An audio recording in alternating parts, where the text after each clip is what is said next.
Welcome into Footnotes, a weekly podcast where we dive deep into the weekend's sermon text to help bring it to more full focus for the church. My name is Matthew Glaze. I'm the family pastor here at FBC Chapel Hill, but you already knew that. Allow me to welcome in my guest, my co-host, speaking out of Dallas, Texas, weighing in at an undisclosed weight, the Sultan of Sermons, the coolest of clergymen, the passionate preacher. He is Melvin the Machine McKinney. How goes it? How long did it take for you to come up with that? Just a few seconds. I'm doing well. How are you doing? I'm doing well. Hoping for one day a great introduction like that. All right, we tell you what, we're going to start off this week a little bit different. We actually missed two questions last week. They were put in a vase that we don't normally check, which is okay. We got vases just sitting around here all over the place, so it's understandable. But we do want to get to those questions because we really value people writing in questions. So these are going to pertain to Revelation 14, verses 14 through 20, which we covered last weekend or weekend before. And so don't be confused. You're not listening to an old podcast right now. This is current. But question number one is this. It has to do with the Ascension. It says, have the ones who already died ascended to heaven? Or do we all ascend to meet Jesus at the second coming, regardless of when we die? I'm thinking this question comes a lot from 1 Thessalonians, I believe. I can't remember the number and verse, but the idea that those who are dead in Christ will rise to meet him, and then that we will join him in the air. And so what happens to a person when they die? Some small question like that. And then, what does it look like in the Ascension, the resurrection? Well, yeah, those who have died in the Lord, they're with the Lord now. Paul says in 2 Corinthians 5 that to be absent from the body is to be present with the Lord. And so those Christians who have died, they're currently with Jesus, although they have not experienced yet the resurrection. They haven't got their resurrection body. They're not in the that glorified body. Yeah. They're with him, and but whenever he returns, they'll return with him, and at that time, they'll receive their resurrection bodies. And so that's it's confusing with the resurrection and and those who are already with Christ. And the Scripture speaks to those things, but sometimes it's just not abundantly clear. It can get a little bit kind of tangly.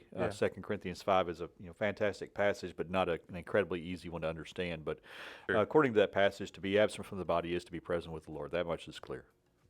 I'm going to ask a question that's kind of off script here just because it popped into my head. And I think it might be relevant for people because, not everybody is put into a casket whenever they die. Some people are cremated, different things of that nature, body parts donated to science. Right.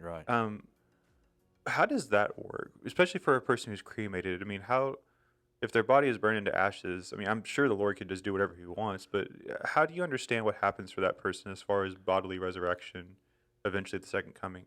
Yeah, it's that physical body goes into the ground, or it goes into ash, or whatever happens to it. And people die in all kinds of crazy ways. All sorts of tragic things happen. Body's not recovered, or it's mangled beyond repair. What have you. But God can put it back together. Yeah. And if it's the same body, He can put it back together, or you get a brand new one. Of course, at the resurrection, it's the understanding is that it's a new one, and for a lot of people, that's kind of that's a welcome thing to have to have a brand new body. But I'm hoping for a slimmer body personally. But it's there are questions about cremation, and the resurrection and that type of thing. Can God put it back together? But you think about the body that goes in the ground, it deteriorates anyway. Yeah. And exactly. so but if that's the body that the Lord uses to, if He just resurrects that and recreates it, then He can do that. Sure. Whatever happens to it. Yeah, I just wanted to think about it because I know some people, really they struggle with that question. They maybe from cultural and historically the church has not been a fan of cremation. Right. But just wanted to kind of give people maybe some solace in that. That's a difficult thing to think through, but a very practical thing. So. Right.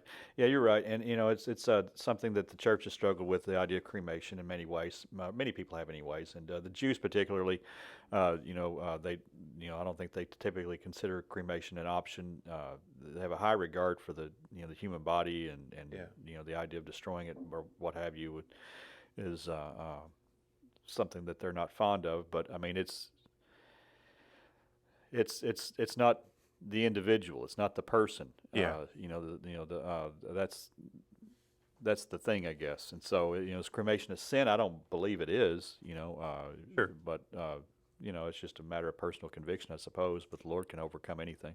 Yeah, that's always been my thought. I mean, if God can speak a universe into existence, he can pull back together molecules of dust to form a body. Right. Feel pretty confident in that. He he can do that. So, all right. Well, question number two. This is again about Revelation 14. The question is Revelation 14 the first time that John sees Jesus after the ascension? So, of course, in that passage, he says he sees one like the Son of Man sitting on the clouds and calling in the harvest kind of thing. Is that the Right. first time that John sees Jesus after the ascension, or is there times before that? Well, certainly in Revelation chapter 1, he saw him there. And I would guess that Revelation 1 is probably the first time he saw Jesus since he ascended to heaven.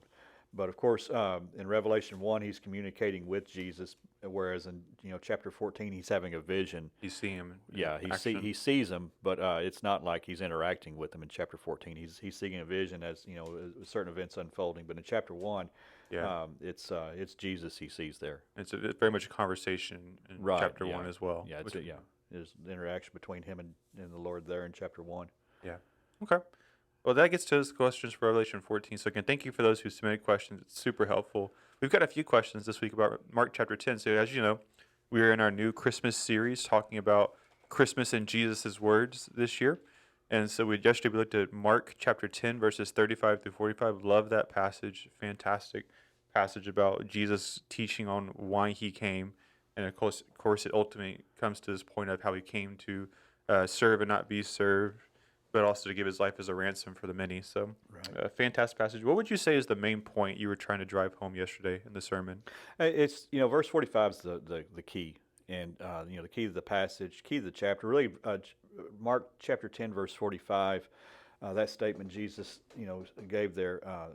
For even the Son of Man did not come to be served, but to serve and to give his life as a ransom for many. That verse is kind of the key verse of the entire Gospel of Mark. Yeah, I mean, absolutely. everything kind of hinges there, and really from chapter, from that point forward, Mark gives a lot of attention to this idea of Christ being a ransom. Yeah, His service and his sacrifice, and I mean, the ideas of service and sacrifice play a large part in all of the Gospel of Mark, but they really begin to come to the forefront after Jesus says that in chapter 10. So yeah, that's he came to pay the price for our sin, to pay the price for our redemption. That's the heart of it. yeah, absolutely. And I think you drove that home well yesterday. I really enjoyed the message and enjoyed, again, the gospel-centered nature of that message. So good job on that. Oh, thanks. Absolutely. Question number two for us. There's a lot of talk in this passage about humility, but also this idea of greatness. It talks about greatness from a worldly perspective, greatness from the kingdom perspective, and how they're different. So the question is, am I supposed to live a humble life now in order to experience greatness in eternity? Yeah, and yeah, that's in big large part the thrust of Jesus' message to his disciples as they haggle amongst themselves about who's the greatest, and look what I've done, look what I've done. I was there when this, and I did, and Yeah. what have you. And I mean, who knows what the nature of those conversations were, or the substance of those conversations might have been. But it it just goes with the consistent teaching of Scripture that God opposes the proud, Yeah. and He exalts the humble. I mean, again and again and again in the Proverbs, statements about pride coming before a fall, and humility comes before greatness and that type of a thing. Yeah. And so Jesus, he exemplified humility as we saw, as we kind of detoured into Philippians chapter 2. Yeah. That the humility of mind, the mindset that he had, he truly viewed himself as a servant. And it's kind of hard to be a proud person whenever you view yourself from the beginning as among the lowest of the low. Yeah. And I'm servant among servants. And Paul even said some things. I'm the chief of sinners. He didn't exalt himself in any way. And there's this tendency, I think, for us to kind of compare ourselves to other people to see how we're doing. We all want to know how we're doing, and the tendency is to kind of look at those around us to kind of gauge how we're doing. And if other people are doing pretty poorly in their walk with Christ, or in some obvious ways, it kind of makes us feel a little better about ourselves and our own walk with Christ, Yeah. and what we're doing. And but Jesus, I mean, he blows that notion out of the water as being a legitimate thing or whatever in the Sermon on the Mount. It's we're to be holy as our Father in heaven is holy. I mean, that's the standard that we're to compare ourselves to, not to one another, but rather to the holiness of God Himself. Yeah. You want to know how you're doing? Compare yourself to Jesus. And Yeah. Yeah. and, And then cry about it. right, yeah, and it's kind of hard to exalt yourself or feel better about how you're doing, in some superficial way whenever you compare the way that you're living life to the way that Jesus lived His life. And that's not the purpose of that isn't to shame us Yeah. or to discourage or whatever, but it's just a reality check. Yeah. The truth of the matter is whenever I stand before the Lord, uh, it's you and I stand before the Lord together, and we're standing next to each other, in the presence of the Lord. He's not going to start comparing us to one another. It'd be a bad day for you. It could well be a very bad day for me, and so that's just humility is something that it's we're consistently told to foster, and it requires intentionality. Humility doesn't just happen all by itself, and humility is one of those things that if you're not careful, even that can become a source of pride for you. It's just such a strange thing. They said that humility is the thing that once you realize you have it, at that moment it's gone. You've lost because it, then yeah. pride comes in because you become proud of your humility. Yeah.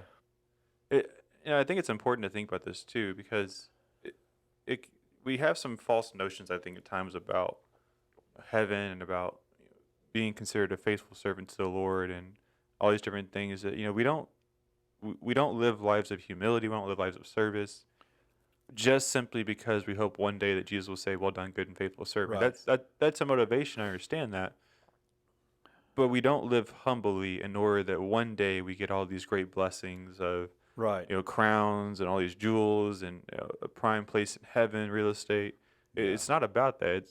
Humility is not the means to the end, so to speak, but it is the end in itself. It's that we arrive at this place of truly living humble lives, and that's greatness in the kingdom of heaven. Yeah, and really, it's that's an excellent point, and we got to be careful that we don't view this as again, like you said, as a means to an end, but really it's the end itself as humility in so many ways, because that's the essence of Christ's own character. Yeah, And whenever we act in humility and we view ourselves as servants, well, now we're viewing ourselves in a similar way as Christ viewed Himself, and we look more like Christ when we act humbly and we walk in meekness and those types of things. And of course, there is the promise of reward at the end, Sure. but and that's kind of a a cherry on top or what have you. Really, I think the thing that the Scripture really teaches us is this is what brings a smile to the face of the Lord, Yeah. and this is what pleases the Lord. And so hopefully our motivation would be more to be pleasing to the Lord than it is to get reward from Him. Although the rewards from Him are His expression of His pleasure in us. Sure. And so, it's kind of we just got to be careful. Priorities, motivations, play a huge part in this. Absolutely, absolutely. Question number 3. What does it really look like, and think really kind of application based with me here, what does it really look like to become a servant and slave as Jesus calls us to in this passage? And then the question that goes on top of that is, who do I serve? Yeah. Well, Jesus said, the one who is great becomes servant to all, slave to all. And the two different words there, used in Mark chapter 10. There is servant and there is slave. And the words are accurately translated there. We looked at Philippians 2, and the word bondservant appears there in Philippians 2 in the NASB, and that word bondservant, it's different than servant, it's different than slave, but the word literally translates as slave. Yeah. And to truly live as a servant to all, that's a hard thing. It's just so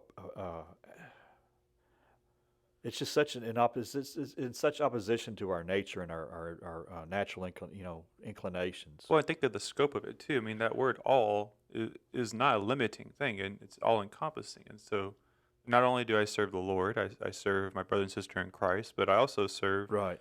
my enemy, and I serve Yeah. people who don't like me or don't want anything to do with me. That's an incredibly tall task. Yeah, yeah, and it's to be servant of all. I mean, it's a call. It has more than anything a lot to do with what you're how you view yourself. Yeah. and how you estimate yourself. And if you begin to view yourself, you take on the mindset like Jesus had, that of a servant. He didn't just come and do things as an example to show us, well, this is how you serve, this is how you do it. But Yeah. hey, I'm just kind of condescending here. Uh,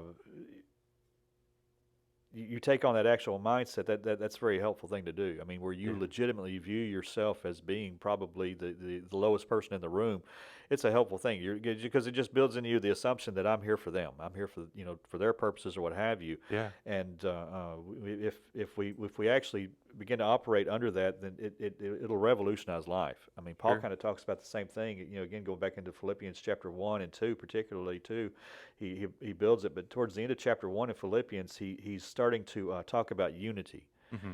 and how unity is can exist in a church and in a body of people, and it has to do with with common beliefs and that type of a thing. I mean, that's you got to have common you got to have some things in common, Sure. but what it comes down to ultimately, it gets into chapter 2, is your own mindset and how you view yourself. Yeah. Pride is the mortal enemy of unity, and Mm-hmm. so you're in a church or any other type of setting where there are people involved. Yeah. Yeah. There's always Yeah. the threat against the unity of the group, Yeah. and the way that you contribute to the unity of the group has more than anything to do with the way that you view yourself, and you've got to take the interest of others as being just as important as your own. Yeah. He says in that passage, and he goes on and he talks about having the mindset that Jesus had, which is that of a servant or a slave. You're willing to lay yourself down for the good of the other. Yeah. And you think about a church of say 150 people, Mm-hmm. similar to our own. Yeah. And if you've got 150 people, each seeking their own, Mm-hmm. every man for himself, it's going to be a chaotic thing. Yeah. And everybody worried about their own needs, their Nothing ever own, gets done. their own interests. Nothing's going to get done. Every man for himself. Yeah. It's just a chaotic situation. But if you've got a group of 150 people, and all 150 people are putting the interest of the other 149 above themselves, Mm-hmm. oh my goodness! Now you've got 149 people caring for you. 149 Yeah. people who've got your interests Yeah. above their own, and so it's there's no worry. There's no need to worry because we're unified and we got each other's backs and that type of a thing. And so he really builds a very interesting and unique and beautiful case for humility of mind in Philippians chapter 2. But it's how you view yourself. Yeah. And that's not just the case in the church, but it's in the case in your home. It's in the case of your workplace. It's in the case of just being a member of society in general. No, I fully agree. The only thing I would add is, what does it really mean to be a servant? One thing it doesn't mean, sometimes it's helpful to think about what it doesn't mean, is not that you're a pushover all the Right. time. You think about Christ says, "Hey, I came to serve and not be served," and I did all these different things. I came as the chief servant, if you will. Uh-huh. Well, Christ was never a pushover Right. in his service. For Christ and for us, we primarily and I say primarily in the sense of order, we serve the Lord. And so as you're walking through life and you're looking to be a servant of all people, anytime your service for somebody else comes into conflict with your service to the Lord, well, Right. service with the Lord always wins out. And the same thing it was with Jesus too. I mean, it wasn't the Jesus when he maybe didn't heal somebody or had to rebuke Peter, for instance, had to rebuke Peter. Yeah. It wasn't because he didn't want to serve Peter. Right. It's because he primarily wanted to serve the Lord first. And so that's just a point of that kind of thing too. Sometimes we take this thing too far and we say, well, I want to be a servant. I don't want to be argumentative with somebody, or I don't want to, try to be conflicting at times. That's not a wrong thing as a servant if it's towards the service to the Lord.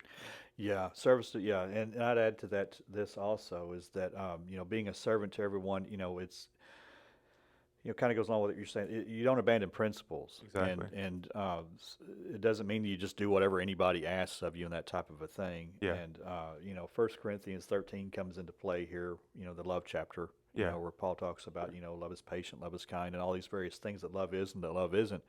And he says that love does not rejoice in sin and that type of a thing. And Yeah. so you've always being a servant to others involves not just doing everything they ask, but really looking out for their best interest. Exactly. and what's good for them. Yeah. Seeking to bring out the best in them. Yeah. By lowering ourselves on their behalf and that type of a thing. And so it's all about Christ. It's all about pointing people towards Christ, being more like Christ in our own interactions with people, Yeah. and how we how we serve and how we sacrifice. Yeah. And everything is to be something that gives glory to Him and points people more in the direction of Him. Exactly. So yeah, it's a great passage. I really love this one so much, and so I just enjoyed it a lot. Last question for you here. Jesus calls himself a ransom for many in verse 45. Who or what did Jesus pay his life as a ransom to? Who was the ransom owed to that Jesus had to pay? That's a good question. I remember, systematic theology class, we did speak of that. We talked about it. Gosh, it's been so long ago. But I remember talking about it in a systematic theology class, and the professor just kind of threw that out there. Was it to Satan? And was it, we're captive to sin and death, so is the ransom paid to Satan? Well, that assumes he has some authority. Exactly. And no, Satan hasn't got any authority. And the only authority Satan has in an individual's life is whatever authority he allows him to have. But no one can make you do anything or what have you. On and on the conversation goes. So is it a ransom to Satan? No, I don't think it's a ransom to Satan, because God does not owe Satan anything. Yeah. That type of a thing. Is it a ransom to God? The fact of the matter is because of our sin, God has tremendous wrath against us. Outside of Jesus Christ. And so is the ransom paid to God? Well, that's seems to make a little better sense perhaps than the idea of us being ransomed from Satan. We're ransomed from the wrath of God. Perhaps you can make a pretty good case for that. I think the way that we kind of came down on it as a class was it was ransomed from the situation. We were rescued from the situation that we were in. Okay. We were in we were in bondage to sin and death. And that's where our slavery is spoken of. We're slaves to sin and death, and Paul talks about it a lot in his letter to the Romans. Yeah. And so I think that's the thing that we were ransomed from is this destructive situation we were in. We couldn't rescue ourselves from sin and death. It's just we're trapped in it. We're slaves to it, and so we're in bondage to it. And so Christ died to rescue us from that situation. Gotcha. That's how I understand it. That makes a lot of sense to me too. Either the second or the third option seem to make the most sense to me. Right. Yeah. So. Yeah. Well, hey, that brings us to the end of our questions this week. Thank you for listening into our episode. Pastor Mel, any final closing thoughts for us today? No, just trying to think what's going on next week. Oh, we have the cantata on Sunday morning. So, the Christmas worship special. Not a cantata. It's Christmas worship special. It is as Pastor Keith has said, it's not a cantata. Okay. And so whatever a cantata actually is. Maybe we can edit it out that I said that. I don't want to upset anybody. I think we'll just leave it as Exhibit A. And the one-day trial coming. Well, I don't want to do anything to undo that glorious intro that you gave. It casts a shadow on that or cause people to doubt it. Well, this has been an episode of Footnotes. We thank you for listening today. You've listened to Matt Glaze and Pastor Mel the Machine McKinney. Been a real honor to stand in your presence or sit in your presence today. And so thank you for listening. Hope you have a wonderful week and God bless you. God bless.